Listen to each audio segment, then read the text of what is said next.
মানুষ যদি আপনাকে গুরুত্ব না দেয়, মানুষ যদি আপনাকে অবহেলা করে, মানুষ যদি আপনাকে ভ্যালিউ দিতে না চায়, যত্ন করতে না চায়, মূল্যায়ন করতে না চায়, সেক্ষেত্রে আপনি কি করতে পারেন?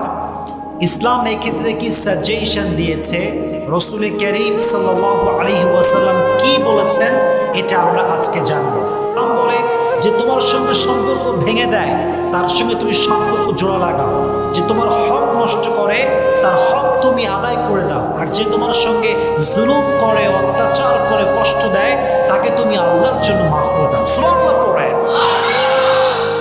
হোয়াট এ বিউটিফুল ইসলাম, কি সুন্দর ইসলাম।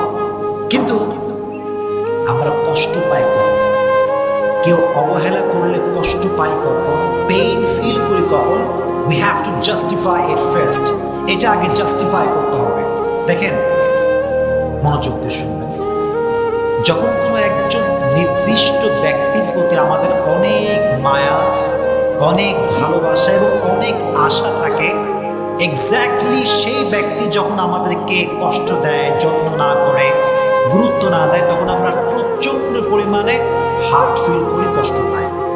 So firstly, you have to overcome the illusion and expectation from him. যাকে আপনি খুব বেশি মায়া করেন, যাকে আপনি খুব বেশি ভালোবাসেন, তার প্রতি আপনার প্রচণ্ড পরিমাণে আশা কাজ করে যে সে আমাকে রিপ্লাই করবে, ভালোবাসবে, যত্ন নেবে। এই ভালোবাসা, এই মায়া এবং আশা তার থেকে কাটাতে হবে। রাজি আছেন ইনশাআল্লাহ?